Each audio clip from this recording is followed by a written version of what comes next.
부터 52절의 말씀입니다. 저 한 절씩 교독하겠습니다. 아기가 자라며 강하여지고 지혜가 충만하여 하나님의 은혜가 그의 위에 있더라.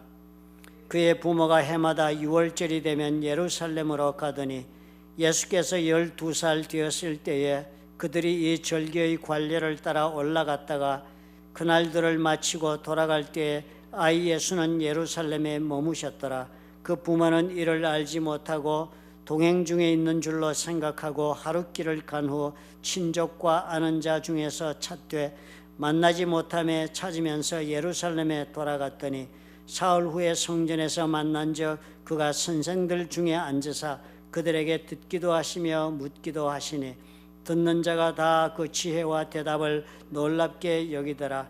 그의 부모가 보고 놀라며 그의 어머니는 이르되 아이야 어찌하여 우리에게 이렇게 하였느냐. 보라 내 아버지와 내가 근심하여 너를 찾았노라. 예수께서 이르시되 어찌하여 나를 찾으셨나이까. 내가 내 아버지 집에 있어야 될 줄을 알지 못하셨나이까 하시니 그 부모가 그가 하신 말씀을 깨닫지 못하더라. 예수께서 함께 내려가사 나사렛에 이르러 순종하여 받드시더라. 그 어머니는 이 모든 말을 마음에 두니라. 함께요. 예수는 지혜와 키가 자라가며 하나님과 사람에게 더욱 사랑스러워 가시더라. 아멘. 오늘은 우리 민병국 목사님께서 말씀을 전해 주시겠습니다.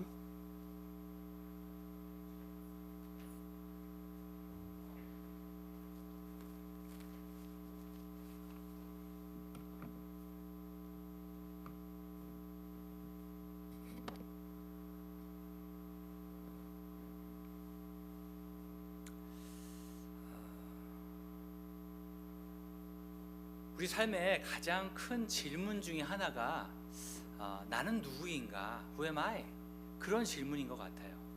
나의 아이덴티티가 무엇인지 그것을 늘 생각할 수 해야 된다는 것 같습니다. 그래서 여러분 자신을 누구라고 얘기할 수 있을까요? 자기 이름을 이야기할 수도 있고요. 또 내가 뭐 한국 사람이다, 미국 사람이다, 자기의 출신을 이야기할 수도 있고요. 또 나의 직업을 가지고 나의 아이덴티티를 이야기할 수 있습니다. 여러 가지가 있을 수 있지만 여러분에게 가장 중요한 아이덴티티가 무엇일까요? 그러죠. 그리스도인입니다. 여러분은 기독교인입니다. 크리스찬입니다. 그러면 우리 그리스도인이라는 것이 과연 어디서 유래가 됐는지 한번 잠깐 보기를 원합니다. 사도행전 11장 26절에 이런 말씀이 있습니다. 제자들이 안디옥에서 처음으로 그리스도인이라 일컬음을 받게 되었더라. 아멘. 예수의 제자들에게 그 당시의 사람들이 저 사람들은 그리스도인이야 라고 얘기했다라는 것입니다. 예수를 따르는 사람, 예수님을 알고 섬기는 사람, 그 사람들을 이야기했다고 합니다. 그래서 우리가 우리의 아이덴티티, 그리스도인이 과연 무엇인지 다시 한번 잠깐 살펴보기를 원합니다. 먼저 그리스도인 그러면 예수님을 따르는 사람입니다. 예수님의 그 가르침을 따라 사는 사람입니다.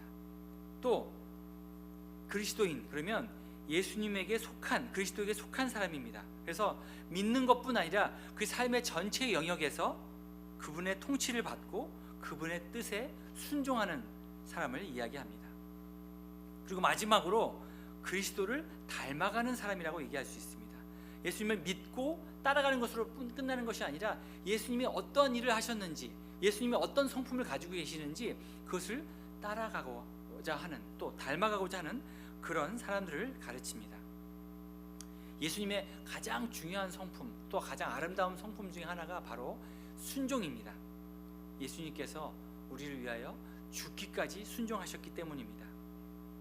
오늘 본문은 예수님이 어렸을 때부터 하나님과 부모님에게 순종하면서 자라나는 그런 모습을 보여준 본문입니다.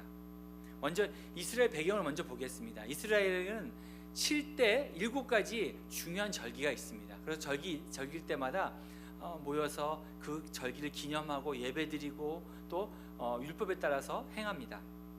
특별히 가장 중요한 절기가 바로 오늘 나와 있는 유월절입니다. 유월절 여러분 다 아시겠지만 이스라엘 백성들이 이집트에서 종로듯 노예 생활을 했습니다. 그러다가 그 하나님께서 그들의 부르짖음을 통해서 하나님께서 모세를 보내서 그 사람들을 구해내는 과정 가운데 여러분 10가지 재앙을 보내셨습니다. 이 10가지의 마지막 재앙이 장자를 죽이는 일이 있었습니다. 근데 이스라엘 백성들은 살리셔야 되잖아요.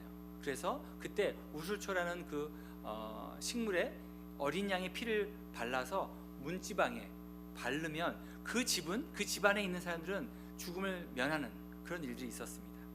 그래서 그것을 백성들이 자자손손 하나님께서 우리를 출애굽시켜 주셨을 때 이런 기적들을 행하셨다, 그것을 알리기 위해서 또 감사하기 위해서 유월절을 성지의 유월절을 특별히 예루살렘으로 가서 거기서 함께 하나님께 예배드리고 찬양하는 그런 일들이 있었습니다. 오늘 본문은 예수님이 12살 되었을 때 일어났던 이야기입니다. 오늘 내용도 마찬가지로 온 그 마리아와 또 요셉과 그 가족들, 친척들이 함께 모여서 예루살렘으로 떠나는 성지 순례하는 그런 이야기가 나와 있습니다. 오늘 말씀을 통해서 여러분 꼭 중요하게 봐야 될 것은 뭐냐면 예수님이 보여주신 그 순종하는 삶이 무엇이고 또 어떤 유익을 주는가에 대해서 함께 나누기를 원합니다. 그래서 우리가 예수님을 닮아가는 삶, 그것을 통해서 우리도 예수님과 같은 그런 은혜를 누리기를 원합니다. 먼저 예수님은 하나님께 순종하는 삶을 살았습니다. 49절 말씀 보시면 예수께서 이르시되 어찌하여 나를 찾으셨나이까 내가 내 아버지 집에 있어야 될 줄 알지 못하셨나이까 하시니. 아멘. 예수님은 너무나 그 말씀을 사모하셨던 것 같아요. 또 말씀에 대해서 질문도 많고 말씀을 나누는 것을 너무 좋아하셨던 것 같아요. 그래서 온 친척들과 가족들이 함께 와서 예배를 드리고 떠났는데 그것도 모르고 예수님은 아마 그곳에서 성경학자들과 이야기를 하고 또 종교 지도자들과 이야기하는 모습이 나왔던 것 같아요. 그러다가 3일 동안 예수님을 잊어버리고 계시다가 하루 만에 알고선 예수님을 찾아가는 그 시간이 3일이었다는 것입니다. 상상을 해보십시오. 어린아이가 12살짜리 아이가 3일 동안 부모 없이 그게 아무도 없는 곳에서 어떻게 지냈을까 상상을 해보시길 바랍니다. 하지만 부모들이 찾았을 때 어떤 책망을 좀 들었지만 49절처럼 예수님은 12살의 어린 나이였지만 자신의 신성에 대해서 분명히 알고 계시고 또 단호하게 이야기하는 모습이 나옵니다. 여기서 내 아버지 집이라고 번역되어 있지만 킹 제임스 번역을 보니까 My father's business라고 나와 있습니다. 즉 자신은 하나님의 일하심 가운데 있어야 된다는 것입니다. 비록 어린아이였지만 하나님의 아들로 이 땅에 보내진 사명을 일찍이 깨닫고 있었던 것 같습니다. 이처럼 예수님은 하나님께서 주신 자신의 사명을 분명히 깨닫고 있었습니다. 또 순종하는 마음으로 온 인류를 향한 십자가의 대속사를 준비하고 계셨을 것입니다. 빌립보서 2장 5절 말씀 8절 말씀 한번 띄워주십시오. 제가 읽겠습니다. 너희 안에 이 마음을 품으라. 곧 그리스도 예수의 마음이니 그는 근본 하나님의 본체이시라. 하나님과 동등됨을 취할 것으로 여기지 아니하시고 오히려 자기를 비워 종의 형체를 가지사 사람과 같이 되셨고 사람의 모양으로 나타나사 자기를 낮추시고 죽기까지 복종하셨으니 곧 십자가에 죽으심이라. 아멘. 예수님의 그 순종은 자기 자신을 비우는 순종이었습니다. 빌립보서 말씀처럼 하나님과 동등된 분이셨어요. 하지만 자기의 권리와 특권을 포기하셨죠. 또 인간의 연약함을 잊고 이 땅에 오셨고 우리와 같은 똑같은 고통을 당하시는 그런 사람이 되셨습니다. 이것이 바로 예수님의 순종이었습니다. 또 예수님의 순종은 사역 가운데 나타났습니다. 자기의 능력과 권세를 내려놓고 종의 형체를 취하셔서 인간과 같이 되셨습니다. 오히려 자신을 낮추시고 섬기는 모습을 보여주셨습니다. 여러분 요한복음 13장 말씀 보시면 제자들의 발을 씻기는 모습을 볼 수 있습니다.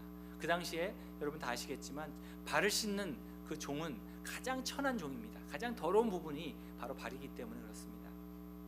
그래서 예수님은 제자들을 발을 씻기면서 겸손의 순종을 보여주셨습니다.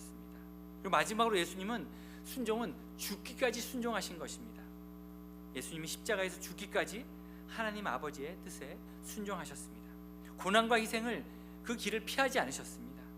겟세마네 동산에서 마태복음 26장 나오는 말씀처럼 내 뜻대로 마옵시고 아버지의 뜻대로 하옵소서 이렇게 기도하셨습니다. 이 순종은 결국은 이 순종으로 말미암아 인류의 온 인류가 구원받는 그런 사랑의 순종이었습니다. 이렇게 예수님은 하나님의 말씀에 순종하셨습니다. 또 오늘 본문에 나와 있는 이야기처럼 예수님은 하나님의 아들이심에도 불구하고 육체의 부모에게 순종하셨습니다. 51절 말씀 보겠습니다. 예수께서 함께 내려가사 나사렛에 이르러 순종하여 받드시더니더라. 그 어머니는 이 모든 말을 마음에 두니라. 예수님께서 본격적으로 사역을 시작하셨을 때가 여러분 다 아시겠지만 30세였습니다. 그러면 12살 때부터 이 30세까지 18년 동안 아마 예수님은 자신의 그 신성과 하나님이심을 감추시고 목수였던 아버지 요셉의 일을 도우면서 부모를 모셨을 것입니다. 하나님의 아들이시고 인류를 구원할 사명을 알고 계셨음에도 불구하고 그는 하나님의 때를 기다리셨습니다. 또 육신의 부모에게도 순종하는 모습을 보여주셨습니다. 왜일까요? 출애굽기 20장 12절 말씀, 내 부모를 공경하라. 그리하면 너의 하나님 나 여호와가 내게 준 땅에서 내 생명이 길리라. 아멘. 이렇게 10계명의 말씀을 붙들고 순종하며 부모에게도 순종하고 또 하나님의 말씀에도 순종하여 예수님의 모습을 볼 수 있습니다. 또 이렇게 하나님께 예수님께 또 부모에게 순종할 때 누리는 축복의 유익이 있습니다. 40절 말씀 오늘 본문 또 52절 말씀을 보시면 제가 읽겠습니다. 아기가 자라며 강하여지고 지혜가 충만하며 하나님의 은혜가 그 위에 있더라. 또 52절 말씀, 예수는 지혜와 키가 자라가며 하나님과 사람에게 더욱 사랑스러워 가시더라. 먼저 육체가 자라나고 강해지는 것뿐 아니라 지혜가 충만하셨다고 말씀하고 계십니다. 또 하나님의 은혜가 함께 있어서 하나님과 사람에게 더욱 사랑받고 귀히 여김을 받는다는 것입니다. 여러분, 우리가 가정에서, 직장에서 또 교회에서 사랑받기 원하십니까? 그렇습니다. 사랑받기 원하신다면 우리가 하나님의 말씀에 또 우리가 섬겨야 될 또 부모에 또 우리 교역자와 또 우리 리더들에게 순종하십시오. 그러면 여러분 가운데 하나님께 주시는 은혜를 말미암아 사랑받을 수 있습니다. 특별히 사무엘상 15절 말씀에도 사울 왕이 하나님 말씀에 순종하지 않았습니다. 아말렉과의 전장에서 얻은 짐승과 재물들을 자기가 취하려고 그렇게 욕심을 부렸습니다. 그럴 때 사무엘이 와서 물었을 때 왜 이렇게 하나님 말씀을 순종하지 않았느냐? 하나님께서는 분명히 모든 사람과 물질들을 다 패하고 불태우라고 말씀하셨는데 왜 순종하지 않았느냐 물었을 때 이렇게 이야기합니다. 저는 이 좋은 것을 가지고 하나님께 제사를 드리기 위해서 그랬다라는 것입니다. 참 뻔뻔하지 않습니까? 그럴 때 사무엘이 이렇게 얘기합니다. 사무엘이 이르되 여호와께서 번제와 다른 제사를 그의 목소리를 청종하는 것을 좋아하심 같이 좋아하시지 아니하겠나이까?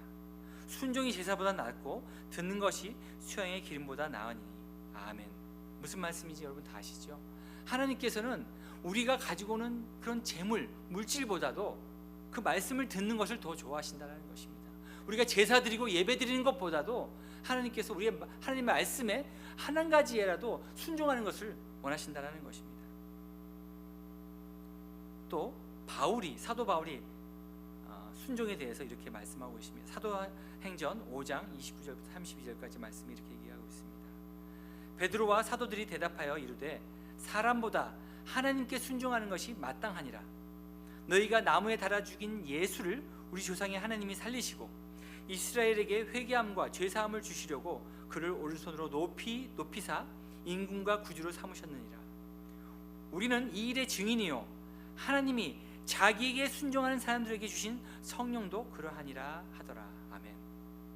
자기에게 순종하는 사람에게 성령을 주신다라는 것입니다. 예수님이 십자가에 달려 돌아가셨다가 부활 승천하시고 난 이후에 본격적으로 베드로와 사도들이 복음을 전하기 시작했습니다. 그러자 어떻습니까? 병나는 역사들이 막 일어나고요. 또 사람들이 3,000명씩, 하루에 3,000명씩 예수님을 믿고 세례를 받는 일들이 일어났습니다. 역시나 종교 지도자들 또 리더들이 가만히 있을 리가 없죠. 베드로와 사도들을 잡아 가두어서 지금 신문하는 장면입니다.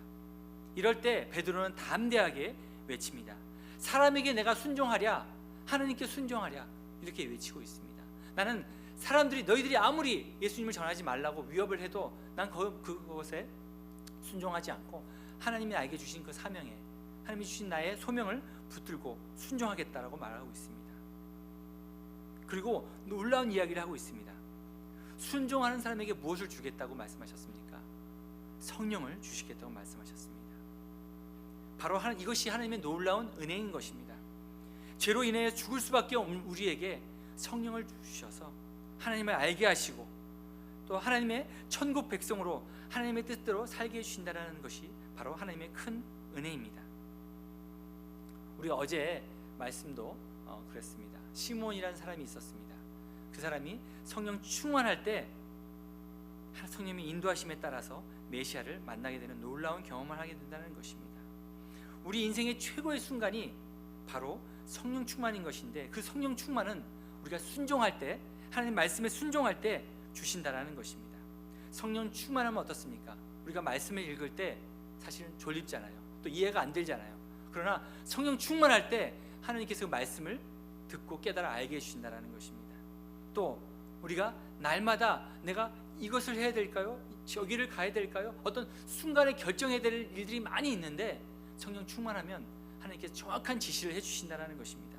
시므온이 그때 예수님 오실 때에 교회 성전에 가서 예수님 만났던 것처럼 우리에게도 성령 충만함을 허락하셨을 때 우리는 우리의 비즈니스라든지 우리의 삶의 가정의 문제라든지 우리의 여러 가지 문제가 정확하게 하나님께서 그 때와 방법대로 알려주신다는 것입니다.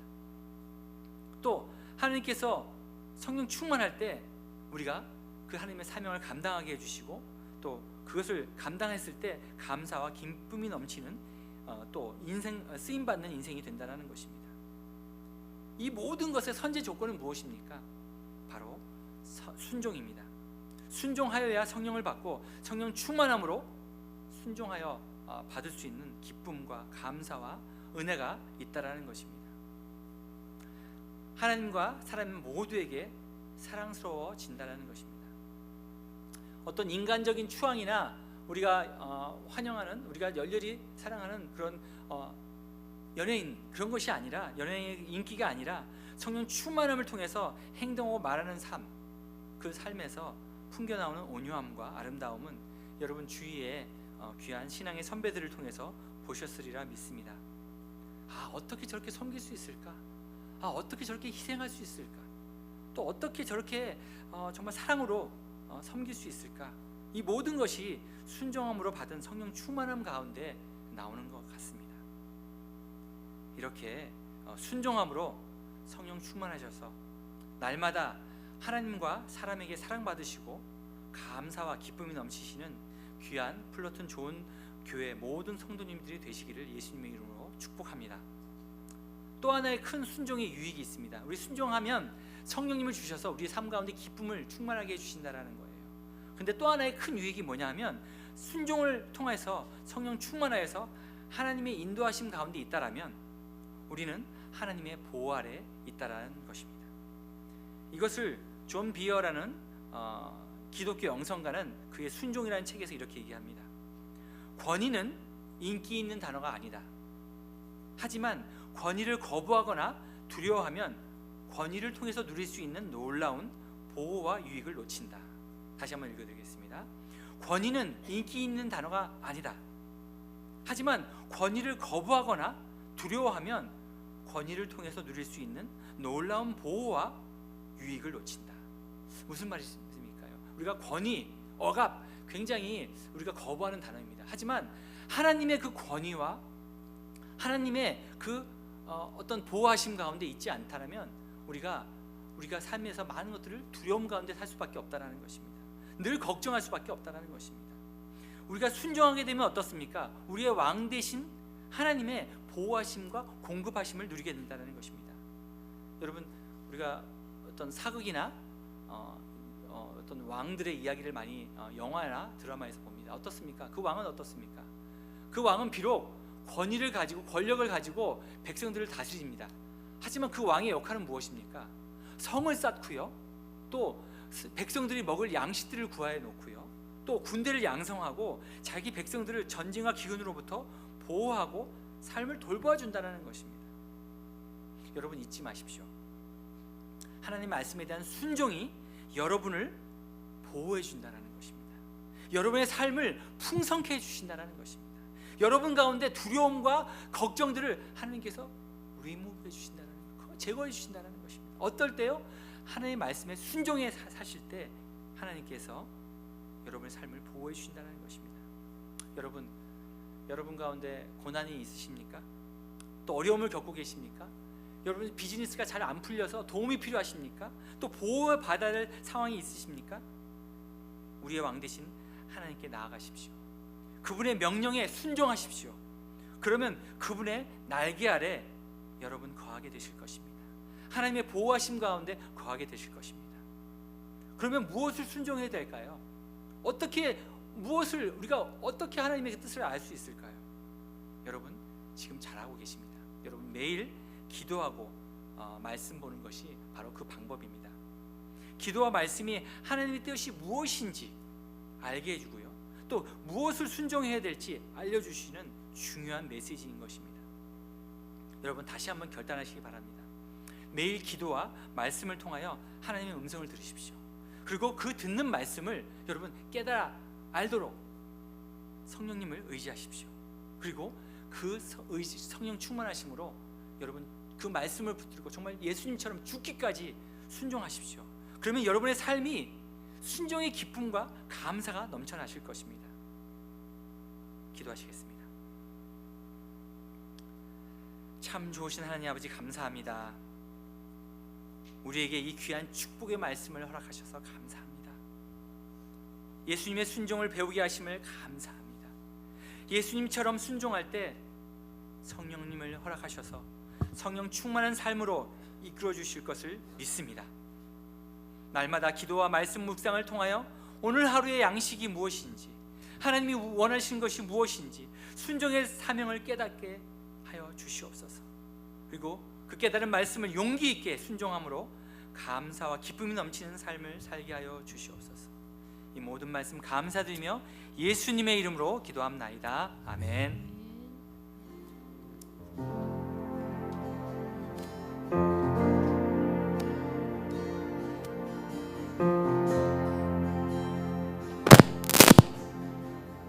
우리 같이 고백하십시다. 주님과 함께하는, 주님과 함께하는 이 고요한 시간, 주님의 보좌 앞에 내 마음을 쏟네.